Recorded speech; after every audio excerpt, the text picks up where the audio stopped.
Girl in the Ashes. Chapter 6. I'm sad to admit the unbearable news to my stepsisters and stepmother. It will come out eventually, so I decide it's best to give them the letter. The letter will hardly leave them as unhappy as I feel, though. A royal official came today and gave me this, I say, coming outside in the cool where they sit watching Clara paint a picture of our trees covered in the colors of autumn. Lady Harriet stands and takes the letter from me and reads it aloud, letting her fine blanket drop to the ground, which I quickly pick up. Dear Lady Harriet and her daughters, you are hereby announced as one of the 10 finalists. A ball will be held tomorrow starting at 6, and you may bring whoever you wish. This I mean by whoever you want. Servants are allowed but may not dress above their station. This ball is for all of you. I will also see to it that both myself and my servant, Aaron, dance with each of your daughters to help me decide who might be lucky enough to become my bride. Sincerely, Prince Edward. Tessa jumps from her chair and shakes Clara. Clara's paintbrush slides across the painting, ruining it. Clara gives Tessa a dirty stare. Great, now I don't know if I should be overjoyed or slap Tessa. A lady would choose overjoyed, so, my gracious, we're one step closer. She stands up, completely knocking over her painting into the leaves and dirt. I don't bother trying to save it. Clara then stops. Wait 1 second. Ella, you get to come too. That's exactly what I didn't want to hear. There's no way they could get me to go. I did not spend 3 months avoiding Aaron, to waltz right into him. I know that I can't get out of it, so I might as well discover the truth behind Aaron and his connection to the prince. I'm fairly certain Aaron is a disguise. You're right. You have to go. Tessa says you did help us get here. All right, I'll go if that's what you want. I also suppose you want me to go to Neriel's to see what dresses she has on the shelves? I question. Tessa smiles. Of course. Choose the very best ones for us. Fit for royalty. I laugh. I'll do my best. Dinner might be later than normal, though. Who even cares? Tessa shouts, spinning herself around. This is the friendliest I've seen her. Maybe it won't be so bad to have her become queen. I smile once more, then head to the front of the house and run to Neriel's. The wind pushes me along. I reach her house and knock at the front door. She opens it and her face lights up when she sees me. She hugs me, bringing me inside. Oh, these months have been a drag. I had no idea how you were taking your father's death or how you are handling servitude, she says. Father's death was sudden. We didn't even have a proper funeral. And the status of servant was smacked right in my face. I'm lucky to have Lady Harriet, I breathe. Anyway, Clara and Tessa are finalists and there's a ball tomorrow honoring the girls who made it. However, they insist I come with them since the letter states they can take whomever they want. But servants can't wear anything above their station. Neriel bounces. Oh. Your first ball. I have some of the best dresses for them. Come, I'll show you. We head back into the room where she keeps her finished dresses. She leads me to 2 dresses that are equally as flouncy as the other. The first dress looks more like Tessa's style. Pink is the main color, with black lace at the waist, and then the same lace at the neck that expands itself on the sleeves. It also has a pink collar. The other dress had Clara's name written all over it. The whole bottom skirt of the dress is covered in flower designs, splashes of colors, and small jewels. The bodice is completely orange, but the sleeves are layered in different colors.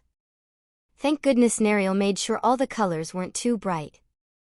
Otherwise, the dress would resemble a circus instead of an artwork. I'm certain these are the dresses they would choose, I say. I'm not so sure if Lady Harriet wanted one, though. Do you have anything that might suit her? Neriel leads me to another gown. This one is more daring and bold than the other 2. It's a dark green silk dress. Only the top part has threaded designs, which take up the whole bodice. The bottom half of the sleeves is plain silk like the rest of the dress. The designs are made with the color gold. The dress is indeed striking and much like Lady Harriet's style. I run my hand along the dress. I think that one will be good for her. She'll probably take it even if she isn't planning to wear it to the ball. Now for your dress, Neriel says, getting excited again as she leads me to it. I hope you like it. I'm surprised to find that the dress is beautiful yet still passable for a servant. It's not by any means poofy or contains bright colors like ball gowns usually are. It's also made to look worn out. The bottom of the dress and the sleeves are frayed, and the dress also has patches. The main color is orange, but it has only faded versions of the hue. The only other color is brown. Neriel pulls out a shawl. This goes along with it. It makes the outfit more of a costume than an actual tattered dress. Plus it gives it a theme. I study the shawl for a while. It's the same color of brown as the dress, but a see-through fabric instead. What gives it the theme is the attachments. There are orange and red pieces of fabric shaped into leaves, making the theme autumn. It's beautiful. Thank you, I say, setting the shawl next to the dress. She holds her hand up in a way that means stop talking and follow. I roll my eyes as she takes me behind some curtains, which I thought blocked a window. It really blocked an extension to the room. Her hidden place for secret projects.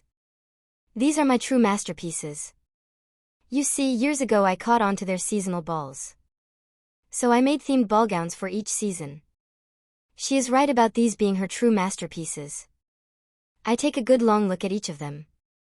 The first is for autumn, with layered ruffles for the skirt containing soft oranges, yellows, and reds. The bodice is lined with leaves and branches that trace up to the neckline. The second gown is for winter. It has a blue gradient with silver flakes condensing near the bodice and spreading out on the skirt. A white fur shawl covers the shoulders. The third dress is for spring. The fabric starts as a light green and transitions into light pink near the bottom of the skirt. The shape of the skirt reminds me of a flower that's beginning to blossom. Attached to the fabric at the waist and spreading down the skirt are green and pink flowers. As for summer, it is the white dress I saw the last time I was here. The one Neriel and father intended for me to wear, except now it had pearls sewn into the illusion neckline and where the silk shapes the bosom. There is also a white jewel as the centerpiece. I sigh as I realize the unmistakable truth about the dresses. Neriel made them for me. She wanted me, a servant, to wear these fine dresses to a dance. She needs to stop her fantasy of me going to a ball dressed like a princess. She even holds a headband bedazzled with rhinestones in her hands, based on the snowflake pattern. I assume it goes with the blue dress. Ella, I always imagined you walking into a ballroom with every eye latching onto you. Everyone's deepest desire would be to know who you are. You talked about that too when you were younger. Wanting to dance away with a charming gentleman. Your stepsisters have done that and have many fine dresses, but you thought you were unworthy. I know servants are not allowed to wear expensive gowns, but I know a way you still could. You know that would never work. People would recognize me, and then where would I be? Even a fancy dress won't change who I am. And don't say a mask could cover it up. Neriel sighs and puts the headpiece on a pillow made just for that purpose. I can't tell you how I'm going to make it work until you decide what you want. If you do want a magical night as princess, go to the ball in the dress I showed you earlier. Spend some time doing whatever servants can do at this dance, then come outside the castle walls. I'll be there waiting with the dress. I think about all the endless possibilities that could smash this idea to pieces. I could be caught by the king and thrown in prison. I could also be caught by Tessa, Clara, and Lady Harriet, but I don't know what they would do to me. The next possibility is having a blast and not getting noticed. But with these dresses, that's unlikely to happen. The final one is getting the attention of everyone, like Neriel said, including Prince Edward, who happens to be looking for a wife. Then that would leave everyone searching, or if I'm lucky, just talking about who the mysterious princess could be. Still, my mind is curious and yearning for a twist, which in a way is normal for me yet abnormal at the same time. I'll think about it. If I don't come before 12, you'll know my answer, I say. If it's yes, make sure that you come at a good time before 12. Elena still has to come back for a second appearance. Great, just more to worry about. I don't know what to decide on. Good thing you have all of tomorrow to think about it then, Neriel says as we leave the hidden dresses behind the curtain. I collect the 4 dresses from earlier and pay for each of them. Neriel claims the dresses are half price when I buy them. I don't bother trying to pay the whole price anymore. She's stubborn when it comes to me or my family. This time I walk when I head home. I didn't want to ruin the dresses or cause damage to them in any way whatsoever. These are getting to the house as pretty as they were at Nariel's. When I walk through the front door, my family rushes over to me, bouncing on their feet to see what I got them. I pull out the dresses one by one and give them to the girls. First Tessa's dress, then Clara's, then Lady Harriet's, and then I keep my own. These are wonderful. Even yours, Ella. Lady Harriet says, glancing at each dress, tomorrow night will surely be a sensation once we arrive in these. No one can compare to Nariel's dresses. Also Ella, for the sake of keeping ourselves thin, we don't need you to cook dinner. We simply ate some bread and had a drink of water. Now we should all go to bed. Taking the dresses, Clara and Tessa follow her directions and go upstairs. Lady Harriet turns to me when they're gone, make sure you take a bath tomorrow before you start helping Tessa and Clara get ready. I don't want ashes over them and fire stench. Could you imagine what the prince might say if we smelled like smoke? Lady Harriet laughs at her comment and walks up the stairs. Nowadays she's always leaving me confused. Does she think of me as nothing but a servant? Or is she joking? For the most part, she is kind and doesn't ask for much like other people would of their servants. I think though if I did get caught by her in Nariel's graceful dresses, she would treat me like most servants are treated. That would mean whippings. Harsh treatment for someone who just wants freedom. I walk to the kitchen, set my dress down on a table, and sit by the fireplace. I watch the bright flames for a bit, then I put it out. Gently I rest my head on one arm, close my eyes, and do what I like doing best, dreaming of a far-off place. It seems like the dream just begins when someone wakes me. I first look out the window to make sure that it's morning. I moan when I see it truly is. Get up, sleepy. I want to be ready for the ball tonight, which means go take a bath. Tessa shouts down at me while throwing a clean rag in my face for washing. She then stomps off to do whatever Tessa does. I stand, extending my arms out with a yawn while holding the rag. After I get that over with, I go to the well to fetch some water, which for my own bath I don't bother warming up. I just pour the water into the tub and quickly clean myself off with the water and some soap. It's good to feel clean. Once I'm dressed in clean clothes, I dump the water out the window. Tessa will want her bath nice and hot. It's a good thing Clara doesn't really care how hot the water is as long as it isn't cold. The same goes for Lady Harriet, but she doesn't settle for cool either. I call Tessa in. I bathe her and use her special hair mixtures to make her locks amazingly soft. I don't see or feel much difference, but it makes her feel better. We don't talk until I get her a towel. She says, you know, despite the months that have gone by, I still miss your father. It's a shame that he died. Sometimes I wonder if we're just bad luck, but then I remember what's happening to us right now. It even makes being a servant better for you. I return to her with the towel. She stands and I wrap her in it. She continues, I'm sorry if I ever hurt you in any way. Being a princess is what my father wanted me to be. Mother still wants it. They always said to me and Clara that if there was a chance, take it. That we would be better off if we did. And to be honest, I saw you as a threat in taking that away from me. You've always been better at everything than I am. Even when you didn't practice it every waking moment. Then that time when you were with Prince Edward. He talked to you more humanely than he ever talked to me. In ways I was glad you never went to any of the balls, which I'm sure the king wouldn't have cared if you had gone. She pauses. Well, say something. I don't know what to say, besides that I wish you told me this sooner. I would have respected you a lot more. To be honest, I wish I had one talent I excelled at instead of having multiple ones I'm okay at.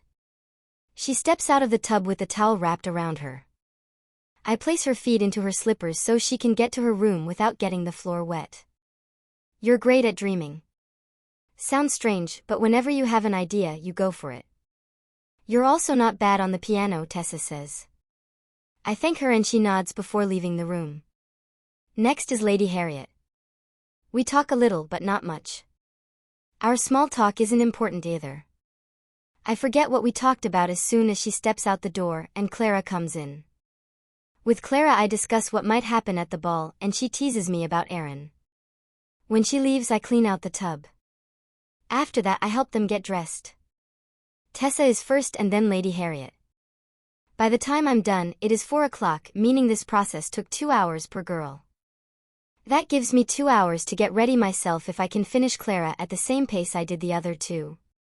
I tighten Clara's corset until Lady Harriet tells me to stop. I tie it, then help Clara into her dress, which is just as colorful on the inside as the outside. After that I sit her down and put her hair in a side bun with a flower clip. Next is her makeup. She doesn't ask for much, just a bit of tint on her lips and cheeks. Then I place a necklace around her neck. Finally, I put her shoes on her feet. Clara and Tessa twirl around in their ball gowns while Lady Harriet smiles at their beauty. I leave the room and find my dress back in the kitchen. I grab it and go to an empty room to change in. I put the dress on and then the shawl. I go over to a mirror and take 2 strands of hair on each side of my head, braid the strands, and join them at the back of my head. Nothing over the top, but better than doing nothing to my hair. As for makeup, I'm not allowed to wear it as a servant. As soon as I walk out of the room, Tessa and Clara yank me out of the house to the carriage. It takes time to get to the castle too, you know. They say as they pull me along, letting go once we reach the carriage. Lady Harriet is already inside. I'm about to open the door for Clara and Tessa when a man does it for me. Please sit with the others, he tells me. Who are you? I ask. A royal official. We were sent to each finalist's house. Well, if you don't mind, I'd like to ride up front with you.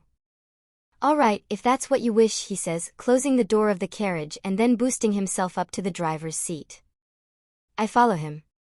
He whips the reins and we move down the road to the castle. How does the whole finalist thing work?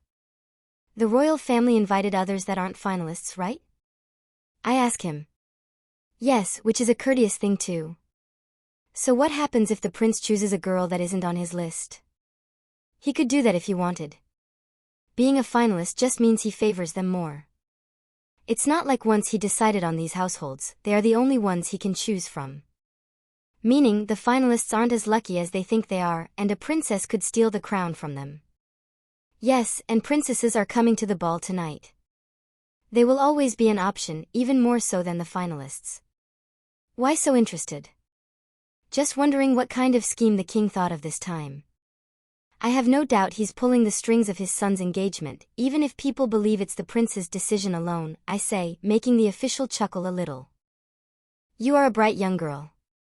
I hope my son will marry a girl like you and that my daughter will grow up to be one, he says fondly. How old are they? My son's 10 and my daughter's 8. Both spirited children. They sound lovely. Yes, they certainly are. Look now, we're approaching the castle, he says, pointing ahead. I look forward at the grand castle dazzling before me. As we draw closer, the gates open. We go through them, then ride half a circle up to the front steps of the castle. Aaron is waiting for us there. The last of the finalists have arrived, he says as he opens the door to the carriage. With one hand he helps each of them out. They say thank you in return. The royal official climbs down and faces towards me with a hand extended, my lady.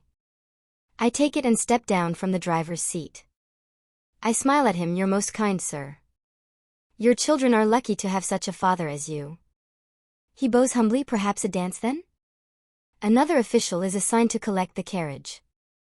Aaron looks between the two of us, for whatever reason, this almost seems planned on your part, Elena. I glance down at the ground, then back up at him, may I say that you look like a prince yourself? It wouldn't feel right for me to dance with you anyhow. I shall just have to do my job then, he says to me, then to Clara, may I have this dance? That is once we get inside. Clara smiles sheepishly, of course.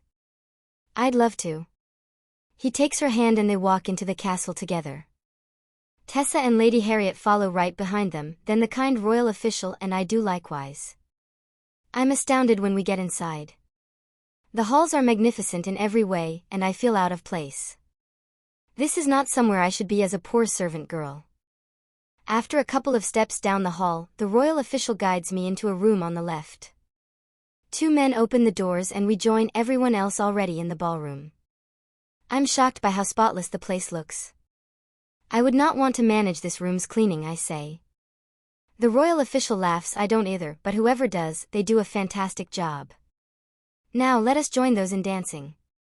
We walk across the room to where others dance. A new song has just started. The women go on one side of the floor while the men are on the other. The song plays and we dance. I feel more absurd than ever. I know the rags look beautiful, but they are still rags. I begin to ask questions to ease myself. So, I never did get your name. That would be Alan. And yours? Elena, I say, though I feel bad lying to him. You mean Lady Elena? Yes, thank you. It doesn't change the fact that I feel most odd here. Dancing in rags and knowing that I'm a servant. Seems strange. You'll be fine. You can also take a breather outside if you want, he says, which sparks what Neriel told me in my head. If your daughter had the chance to be a princess or even have a crazy adventure for an evening, would you tell her to take it? I would tell her to do what makes her happy, but to me she's already a princess. As for the adventure part, what is life without excitement? You're right. This isn't where I need to be then. I need to be exploring a whole different world. If only a chance came up like that. Then maybe you should go and find it, he says, winking. I'm confused by his response as he bows and I curtsy. Did Neriel tell him? She just might have, since he is nicer than most royal officials. I walk off and find Lady Harriet. I squeeze through the crowd when I finally find her. She smiles at me kindly. I need to catch my breath outside for a while. I'm not used to this, though it's very exciting, I explain. Of course, don't stay out too long. Come in by 12 at least. 12 then. Thank you. You're welcome. I'll tell you if anything interesting happens. Tess is dancing with Prince Edward right now as we speak. I won't be surprised if he kisses her by the end of the night. I'm sure she's happy. Clara too. See you at 12, I say, bowing, then walking off up to the stairs. I hold my head down while I do same when I reach the halls. Many fair ladies, including princesses, are arriving. So I must hold my gaze downward. My stomach swirls like there's a storm of snowflakes inside. I'm nervous, scared, and happy all at the same time. I can't believe I've decided to do this. It is unreasonable and dangerous, yet I'm doing it. I don't know who I'm doing it for though, myself, father, mother, Neriel, or even the royal official. I feel like it's almost my plan to get caught and break the laws just so I can spit in the king's face. I won't do that, however, because it would get my head sliced right off as if I am a loaf of bread. I reach the castle gates and walk out of them. Neriel is nowhere to be seen. I keep walking around when suddenly someone yanks me behind a house. Not too hard or quickly, but enough to scare the wits out of me until I see Neriel's face. I'm glad you came. We must find a place out of sight from bypassers. Any ideas? She asks in a whisper. What about the forest? I say, pointing over to the grove of trees. She nods. That will do. Come along, time's wasting away. She pulls me with her. We pause when a carriage goes by and look down at the ground like servants are meant to do. Neriel isn't a servant though, so I guess tonight she's pretending to be one. Once the carriage is gone, we run inside the forest. Neriel looks back to make sure no one saw us. She then turns to me and flicks her hand out before I can ask any questions. Nothing happens. She sighs, then does a quiet whistle that almost sounds like a bird. What are you doing? Don't you have the dress with you? I ask her. She doesn't respond. She just looks at the sky, waiting for something. I'm about to ask her again what's happening when a sparkle of light speeds right past my face and over to Neriel. Neriel puts her hand out and the light lands on it, giving off a brighter glow. I realize what the light is. It's a pixie. Father told me about them when he had the opportunity to travel to Terranil. Their main job is to collect magic for fairies. Neriel thanks the pixie, and it flies off with a dimmer light than before. I look at Neriel stunned. There could only be one answer to this puzzle. Neriel is a fairy. You've probably guessed it by now, she says, noting my expression. Yes, I'm a fairy. That's how I complete my work so quickly. What else are you hiding? I ask. Many things, but I'm not here to tell you my life story. I'm trying to make yours. Now close your eyes and keep still. What if I refuse to go now? I'll just fly away. Now close your eyes. She says. This time I listen to her and close my eyes. I hear just one single sound, the rustling of leaves swirling around me. When the sound stops, that's when I open my eyes. I look down and I'm wearing the autumn gown Nariel showed me yesterday. It's not as heavy as I thought it would be. The next thing I notice is my hair. It's now in a side bun with a clip decorated with leaves and a golden branch. Lastly, when I lift my dress, I spot glass shoes on my feet. If I hadn't looked, I would not have known they were made of glass because they felt no different from my regular slippers. You're beautiful, Ella. The shoes were last minute, so I can change them if you want, she says, lifting her hand. No. They're beautiful. Thank you, Nariel. I say, walking towards her. Well, what can I say? It was worth the effort to see you like this, she then gasps. I almost forgot the final touch. She reaches into a rather deep pocket and yanks out a necklace with an acorn charm. I suspect she stored everything in that pocket, which must be enchanted, but I don't ask. She unlatches the necklace and secures it around my neck. I smile, feeling silly wearing such things as elegant as this. You look like a princess who is missing the ball.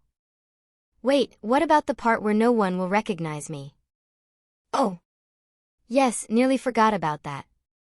So caught up in the moment. She shoves her hand in her pocket again before flicking drops of liquid onto my face. There, no one will register who you are. Thank you, I say and start to walk out of the line of trees. Wait. We can't just have a princess stroll up to the castle on foot. Then what do you suggest? I ask, curious to see what she'll come up with next. At this moment, I'm fairly certain I'm dreaming. Oh yes, she says, glancing at a pumpkin patch in someone's yard up ahead. A pumpkin? Can you seriously make that into a carriage? I say, wanting to see this play out. To turn a pumpkin into a full-size carriage would be entertaining to watch.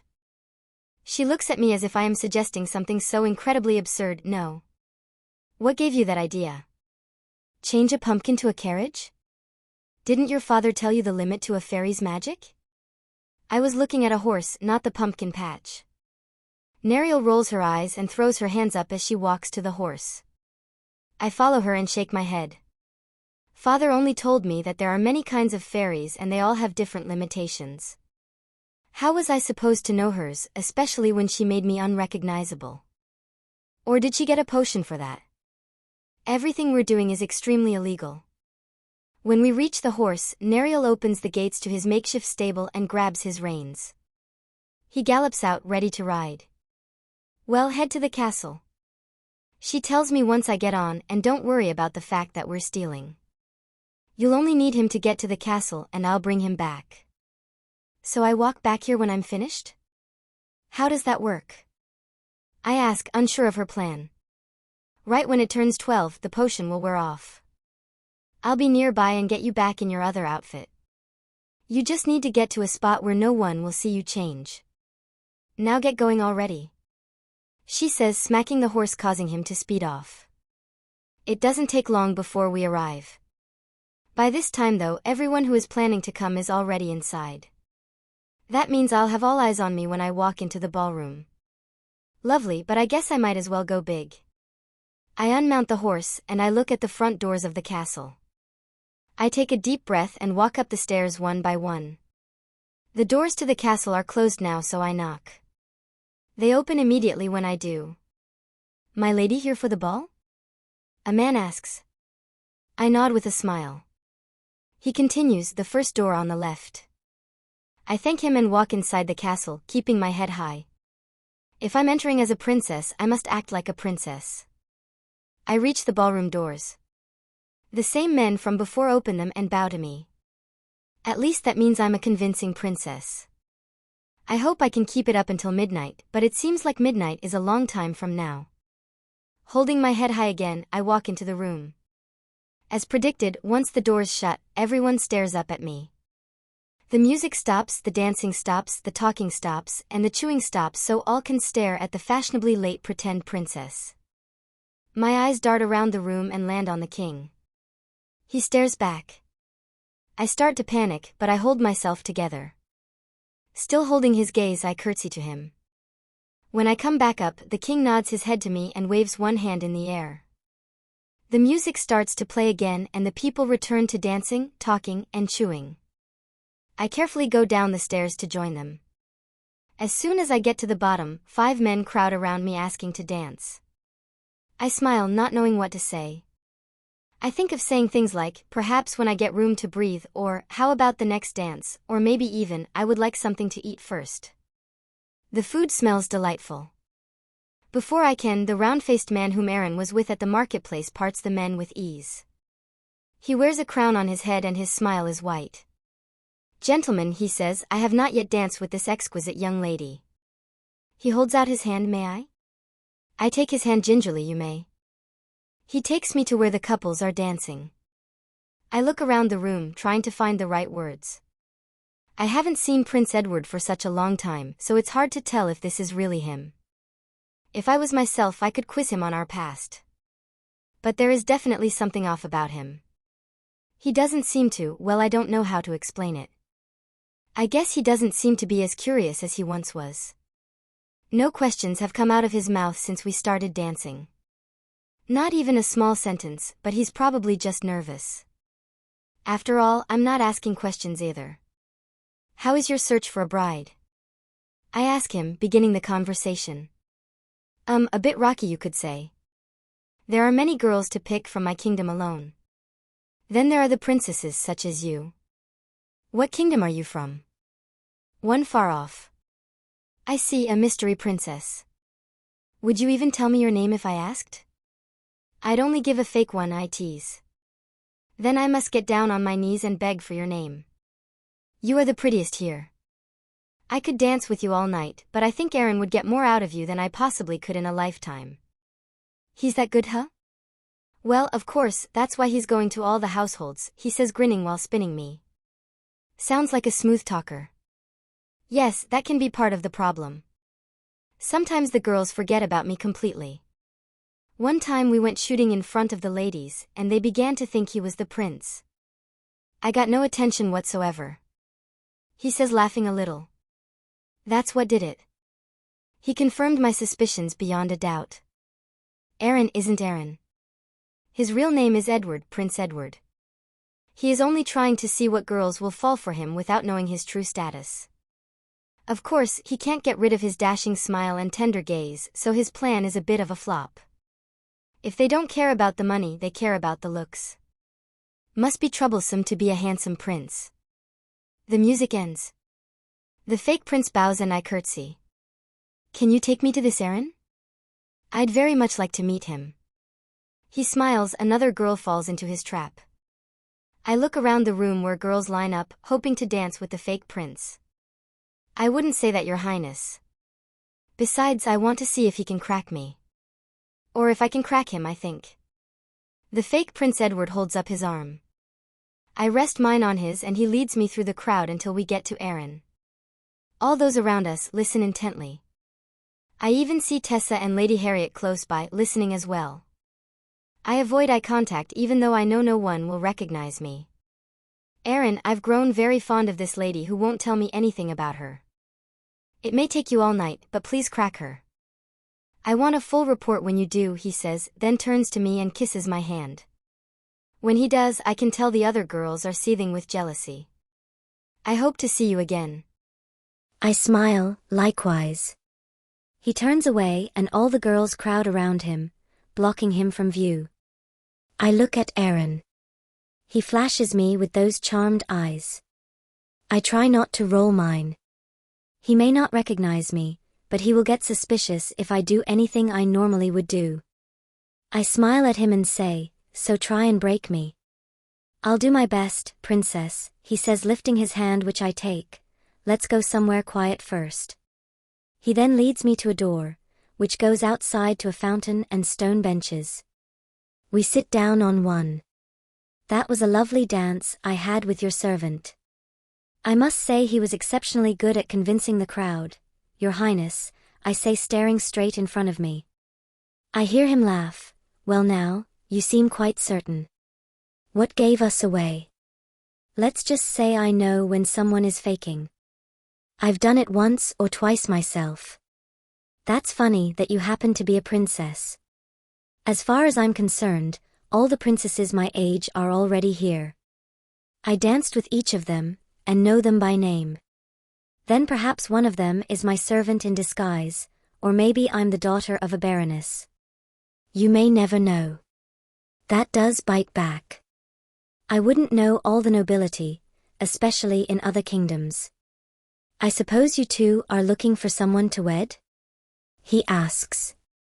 Or perhaps I came for the free food, I say, turning to him, only to see that look in his eyes. That dreamy look firmly giving him the nickname Prince Charming. I should have known right away when I first met him as Aaron. The hair, the eyes, and that smile. It's the same one he used when he agreed to race me. I tear my eyes away and look straight ahead. It's a wonder no one else figured it out with those eyes of yours.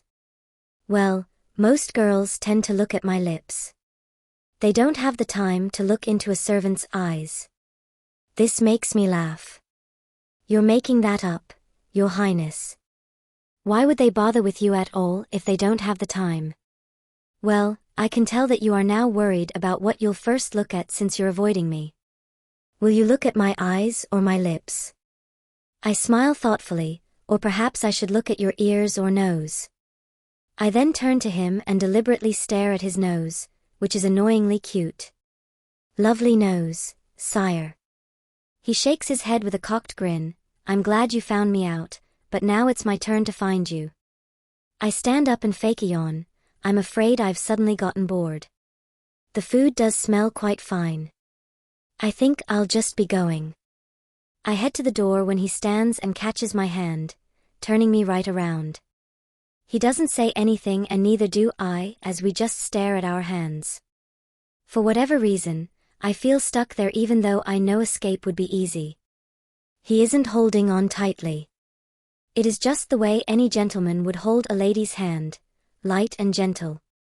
Then, he moves his thumb on top of my hand and rubs it ever so softly. Our eyes meet after that and he pulls me in closer, breaking me free of my frozen state. Where are you going? He asks so softly I barely hear him.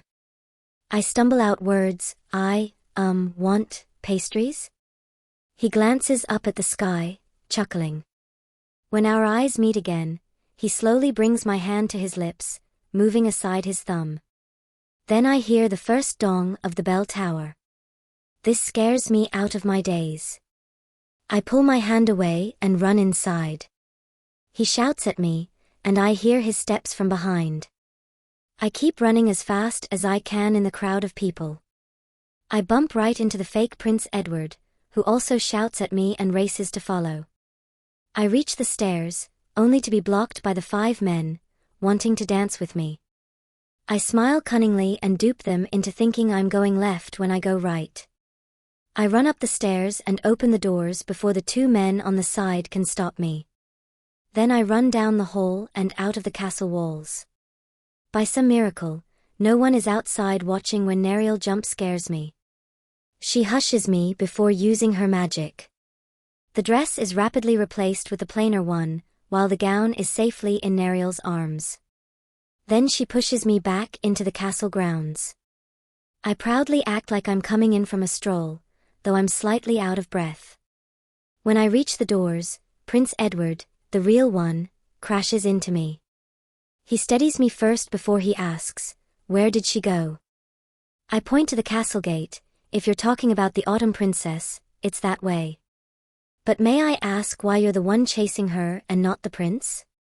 His mouth drops trying to find an excuse. I look at him expectantly. The fake prince comes puffing, "I'm here."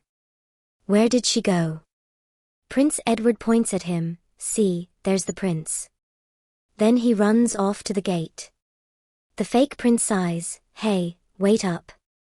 He runs off, leaving me with a wide smile. That is what I've been waiting for this entire night, and it was so worth it.